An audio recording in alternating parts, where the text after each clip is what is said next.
So I just had an epiphany, and I was sitting here talking to the Most High God, and what I what I got was a question: why are we so afraid of letting go? Why are humans so afraid of releasing things? And I sat quietly and I waited, and what I heard was, actually the question was, why is it so important for humans to release things and to let go of things, let go of our children when it's time to, let go of our people, places, and things when it's time to? And I said, why are they so afraid? Why are we so afraid of it? And I heard God say, in response, say, because the letting go is what frees you up to receive more. But it's because our fear of letting go that we think the openness and the freeing up and that void that we think that we're afraid of and that we think that we're going to experience is going to keep us vulnerable to harmful things, the things that hurt us, our fears and things like that. But God said it's actually the total opposite. Because when we let go, that's literally when God, we actually free ourselves up for more of the things we desire, for more of the experiences and the adventures in life that we actually deserve and we actually have been asking for. And then God showed me the image and the analogy of a cup. Doesn't matter what size that cup is, but when you keep pouring into that cup and there is no more room, whatever the volume is and the size of that cup is, that's how much you can fill it. But when you let's say you get a pitcher and you fill that pitcher up. Once that pitcher is filled, all it's going to do is overflow, and there is no more capturing or holding what it is you're pouring into it. So when you free up space and you free up room in your life, spiritually, emotionally, mentally, uh, uh, uh, financially, uh, relationally, you become open to being receptive to getting more of the things you desire. And fear, false evidence appearing real. In your rear view, you're looking at what you're losing, but in all actuality, you can't lose what you've already experienced because you're learning from it. So your rear view mirror in life that shows you all the things that you released is actually a reminder that you've experienced that and you've learned from it. But false evidence appearing real is literally your humanism, your humanistic side of you that makes you think that, oh, all that's going to come in now is bad. And so your fear begins to create in the void of losing, and you're not losing, you're actually releasing. There's a difference between losing and releasing. And that's what God wants us to understand. There's a difference between releasing and losing. God is not in the losing business. God is in the releasing business. And that's where we have to understand, when we let go, we release. When we lose, that's when you misplace. There is no learning in misplacement. There is learning in releasing and letting go. When it comes down to our children, even myself, I have 2 adult children now, according to the state of Texas, and both of them are out of my home.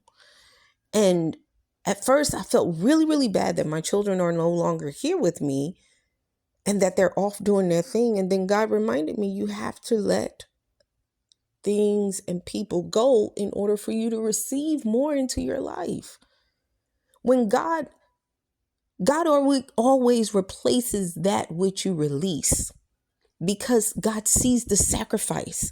See, releasing is the sacrifice. Letting go is the sacrifice. Soon as you let go of a particular place, any infamous nouns that I speak of, Soon as you let go of that thing, that moment is when God says, okay, I see you.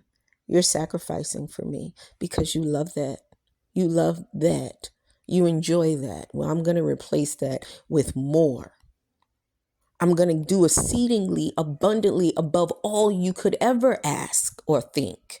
You think you're losing children? You're not losing children. Those are adults now. You've done your part. And when they need your help, they know who to go to. It's a different stage, a different level in your life. You still have one more child that you're raising. Now, I'm referring to myself when I say that. I don't know who's listening, but I'm telling you right now, the releasing is better than the losing, because in releasing, you learn lessons. In losing and misplacement, you learn nothing. This journey called life is about releasing and learning to let go. Because when you do those things, when you release something, you learn your lesson from it. I'm going to relate it to dating right here.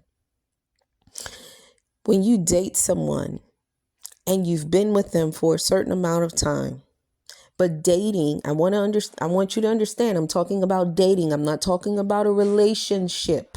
You're relating to the person, but I'm talking about dating.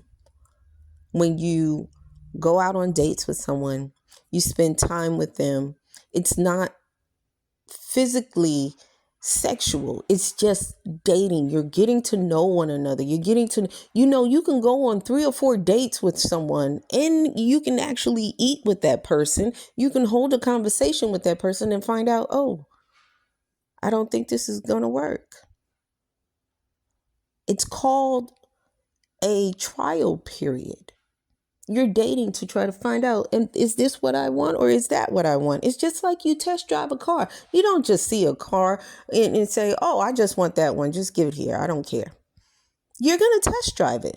And I'm not talking about sexually, everyone. I need you to focus. I'm talking about taking the time out to really put yourself in a situation, allow yourself to be vulnerable enough to share with someone.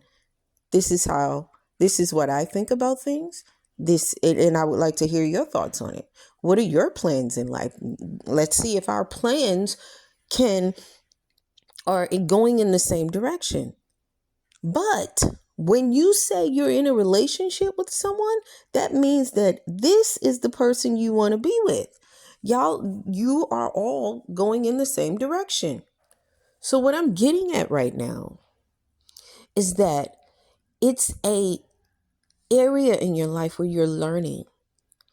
When you learn something, you'll be able to create a sound decision and come to a gathered informational perspective where you've learned, oh, okay, I've gathered enough data to where now, or data, however you want to say it, and now I can make a sound decision off of the information that I've gathered. And now I can either keep this in my life or release it. But once you learn a thing, there is no going back. You've learned this. This is blatant to you. It's in your face. This is who it is and how it is and what it's going to be.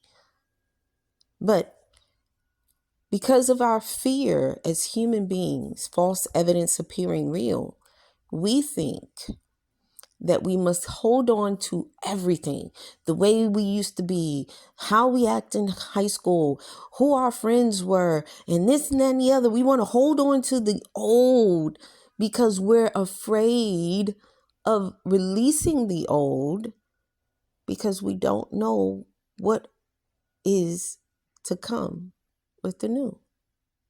I always refer to this line that Drake said in his song, "No new friends." And I never agreed with that. Unless the friends that you have, that you've grown up with, y'all have decided we're all going in the same direction and we're all going to stick to this plan and this and that. It's kind of like you make a pact together. But Not everybody is going to stick to that pact. And that's just facts. Human beings change their minds. And that's free will. And you can do that. But I want new friends because it's with new friends that you are exposed to new things, new ideas. You never know what a collaboration can be if you never meet someone new. And maybe that's just the entrepreneurial spirit in me, the person that wants new adventures in me, the explorer in me, because I feel that we're supposed to meet as many people as we possibly can and hear different stories in life that teach us lessons. We're all teachers one to another. How dare I limit myself to just a pond when there's an ocean? it's like, oh, I'm only gonna live in this one room apartment, and that's the only place I'm going to live. That's like saying I'm going to stay in my mother's womb forever. I'm gonna be in a embryo and a, a a baby, a fetus, and then I'm gonna be a child in there. I'm gonna go through adolescent in here, and no, you cannot. You outgrow everything. Now, God didn't give me all of that, but I'm telling you right now, this is where God wants us to go, to learn to release and be better, to learn to release and grow, to learn to release and have ourselves the opportunity to be and to grow and to learn. Not in that order though, but you learn, then you grow, then you can be, then you can become, then you can mature. Then you can walk in that thing. You can stand in it. First you can stand in it, then you can walk in that thing. Talking about your journey. I've been sitting here and I talk to God a lot more than I ever have. And I'm learning that I'm so grateful for the peace I have in my home. I'm so grateful for being in love with myself. And not conceitingly, but just a godly love for who it is that I am. I'm learning to release what I cannot change. And release the people that I can't help you anymore. And that's fine. It's not because I haven't done my part.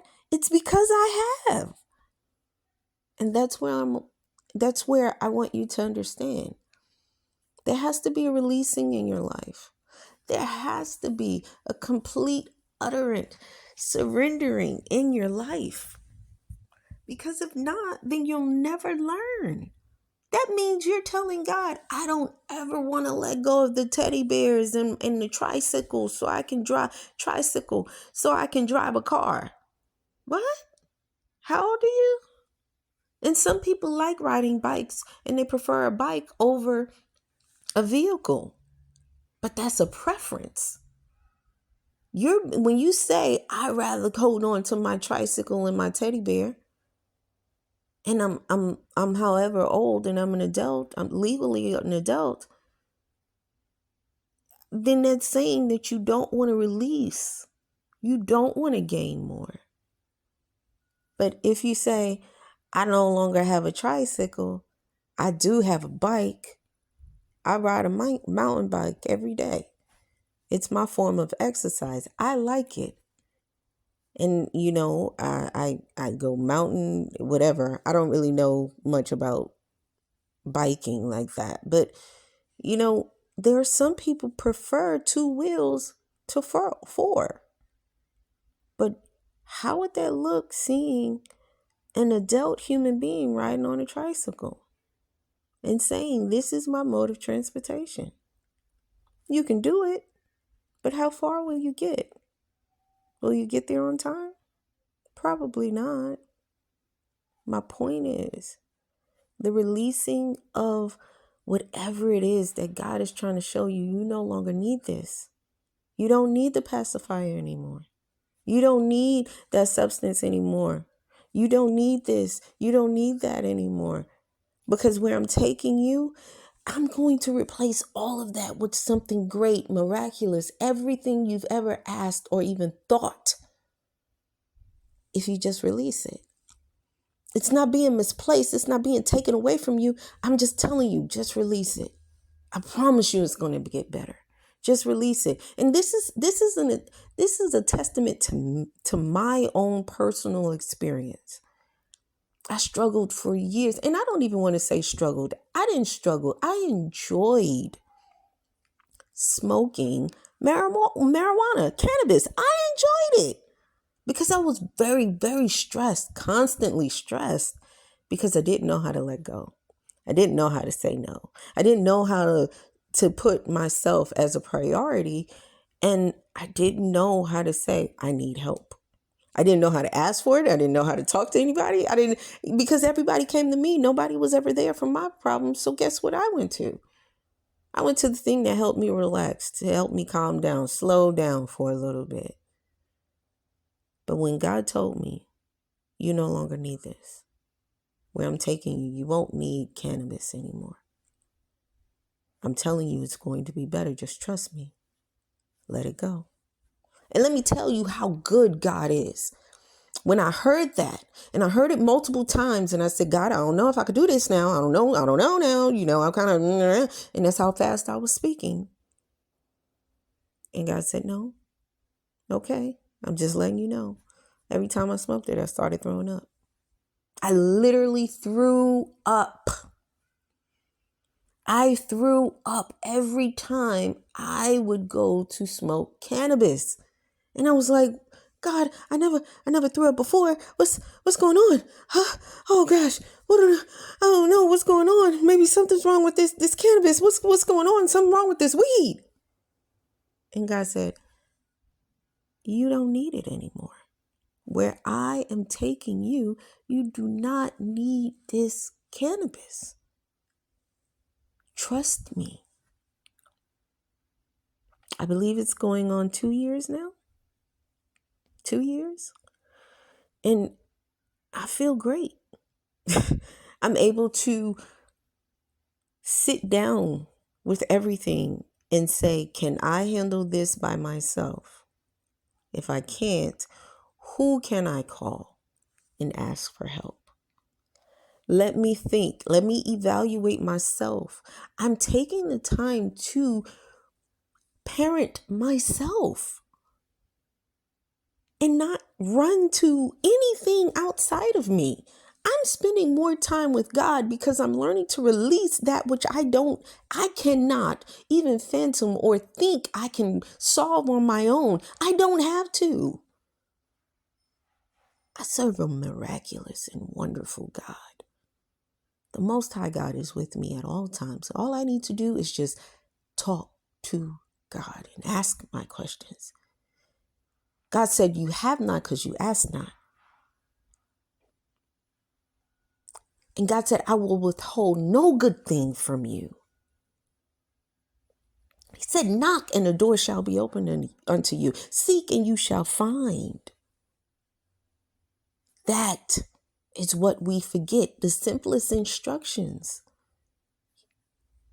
Ask God, am I supposed to hold this thing? Am I supposed to keep holding on? Am I supposed to still be in this relationship? And be open and receptive to the answer. Sit quietly. In fact, sometimes I could be doing something after I've asked the question and you know what? And I haven't heard anything. And then I start doing something else and then I start hearing the answer. And I say, okay, God, let me turn this off. Let me stop doing what I'm doing and listen. Because sometimes we don't even take the time as human beings to get answers to our questions. And so then God starts sending us signs, miracle signs and wonders. I asked a simple question the other day. And on my timeline, I was on YouTube and the answer was just, as I was scrolling, just came up, popped up. But I intuitively, in my heart, in my spirit, I knew the answer. And guess what? I didn't mind. I knew it. I just wanted some assurance. I wanted to make sure that I was right. I said, God, just give me the answer. And God sent it. See, what most people do not understand and do not get is that God is willing to answer you if you just take the time out to ask the question. But you have to be willing to let go of the thing that you think you need. All you need is God. All you need is the Most High God. All you need, and I'm going to say it, is Yeshua. All you need is Yeshua. All you need is Jesus. And that is the Greek translation of Yeshua. His name is Yeshua in Hebrew. So how dare you think you don't need? That's all you need. And when I realized that, I got the answer today immediately. And I was like, okay, God, I think I'm going to record it. Should I write it down? And I started recording. Because I don't want you to think that I'm doing all of this on my own. I know the Most High God is with me. Because who I used to be and who I am becoming and who I am now, I would have never made it this far without the Most High God. And I know this. So, I wanted to share that with you today. I wanted you to understand that you are capable. Don't fear the releasing. That means you've learned the lesson. You're not misplacing anything. You're not substituting. What you're doing is releasing. And for those of you who are very close to your family, and there's nothing wrong with that. You're very, very close. You're very, very tight-knit. And you want to stay as close to your family as possible, which I understand. For the black, brown minority society, we've been through a lot ancestrally with separating us from our family. Our ancestors have been separated from each other. And so that fear of separation is an undercurrent and an underlining situation. But if you are a believer in the Most High God and you believe God, and you have been in a situation where you have been told it's time for you to launch out in the deep and go further away from your family so that you can be blessed. And you're going to have to leave certain people alone. Yes, they're your family. Yes, they're your mother. Yes, they're your father. Yes, they're your auntie, your uncles, your cousins, your brothers, your sisters. But God is calling you to do something that they've never done. And they'll tell you, no, God didn't tell you to do that. But you keep hearing it. Long as it's, and believe me, God will never tell you to hurt yourself or hurt others. That's not God. But if God is telling you, I'm calling you to a different way. I'm calling you to just walk away for a little bit. Just walk away. You need to spend more time with me. Stop talking to them so much. They don't know what I have called you to do. I'm going to tell you right now, living my own life and having to do just that, be obedient to God. And if God is telling you to stop, listen to me. Stop running to your family for every answer. Stop asking them, should I do this? Should I do that? That means that you're worshiping them and not the Most High God. It's better to obey God than man. I'm just letting you know. It's better, and this is biblical. It's better to obey God than man. God should be the author and the finisher of your faith. You have to work out your own soul salvation, not your parents working it out for you, not your grandparents, not any elder in your family. Sometimes you have to release your family. That's what the whole discipleship is about.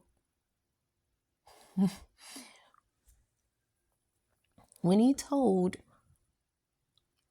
Matthew and his brother, come with me and I will make you fisher of men. They were already fishermen. But he was telling them, leave this alone. Come with me. I'm going to teach you something that you really need that's going to stand. Then he told the other one who had to bury his father, I have to go bury my father. He said, let the dead bury the dead. He said, who is your mother? Who is your father? Who is my mother? Who is my father? You are my mother. You are my brother. See, there comes a time where you're going to have to walk this thing out with the Most High God and nobody else. No one else. No one knows the secrets, the times of you crying late at night because you are being riddled with guilt from not listening to what the Most High God has told you to do. God, please forgive me. I'll do it, but God, my family.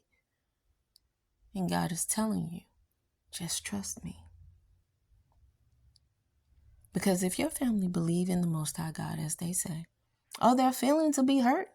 But after a while, they'll get over it. And God will take care of them just like God promised to take care of you. I've lived it. I've experienced it. And I'm still going through it. Because this is a journey of learning, of releasing. When you release, then God can fill you with more than you could ever ask or think. God knows what you're sacrificing. But God also knows what you desire. And because of that, your letting go is not misplacement. Your letting go is releasing because you've learned the lesson. Now it's time for you to move forward. Okay? I just wanted to share that with you. I know a lot of you are like, oh my gosh, what is she talking about? The whole tonality of her messages are changing because that's what's supposed to happen. It's called evolution. Nothing is supposed to stay the same. Only thing that stays the same is God. We as humans are constantly evolving and learning and accepting and releasing. Earth is the greatest school of all times. And it's time for the shift. Release, let go, and receive what the Most High God has for you. I love you all so very much. God loves you and so do I. I just had to share that with you because it was such a revelation, don't you think? I think so. Have a blessed one.